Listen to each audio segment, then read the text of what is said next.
Cauti, veja, as pessoas têm mesmo, num país como o Brasil, é muito difícil a gente confiar nas instituições, né? É uma tarefa árdua, a gente precisa realmente ter muita boa fé e força de vontade.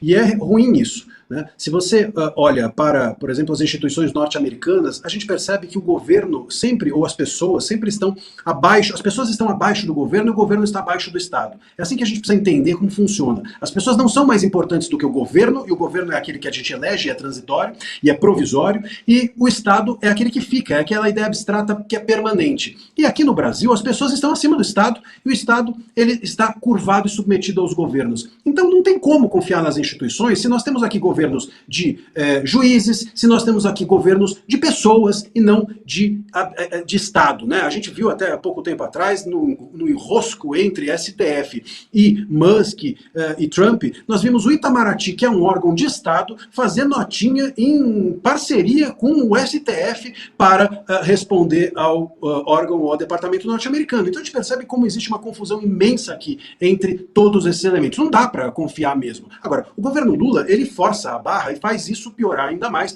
porque nós temos aqui uma clareza total de que não há institucionalidade. Estávamos falando agora há pouco. Quer dizer, o STM vem uma ministra indicada pelo Lula e diz, antes de haver uma decisão do STF, antes de haver uma decisão da própria Corte Militar, do Ministério Público Militar, vem e diz que há crimes. Como é que você pode dizer que há crimes se nem foi julgado? Como é que você pode dizer que há crimes se você não está no caso? Se você pode depois julgar o caso? Então a gente sempre tem aqui pessoas acima das instituições. Não dá para confiar. E o governo Lula, ele é campeão nisso. Nomeia o advogado, no caso do Zanin, nomeia o advogado da Gleisi, no caso da STM, o advogado ex-advogada do Alckmin também, e ele vai, com isso, demonstrando uma completa falta de visão sobre as instituições, de falta completa de respeito às instituições. O resultado é esse. E também a respeito de fake news, é claro que tem que se duvidar. Não tem como não se duvidar de um governo que não assume nenhuma. Tudo é culpa dos outros. Eu não duvido, por exemplo, que esse índice de rejeição do próprio governo, em detrimento do governo Milei, né? Então, na Argentina há um índice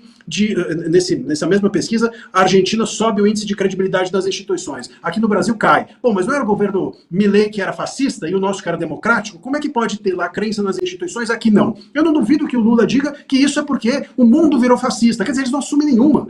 Então, como é que se confia num governo desse? Como é que não se desconfia das fake news de um governo que não assume nunca que erra, que não assume nunca que comete equívocos, que não assume nunca que promove fake news? Claro, as pessoas não são burras, as pessoas vão percebendo, ainda que de forma demorada ou tardia, mas percebendo que há uma fala apenas eleitoreira em tudo o que o governo vem fazendo de um tempo para cá. E que existe um consórcio estatal entre governo e entre uma aliança entre governo, entre judiciário, para promover a ideia de que eles são a democracia e tudo que discorda dele é fascista, é extremista e etc, etc, etc. Ninguém mais cai nessa ladainha e eu acho que essa pesquisa demonstra bem isso.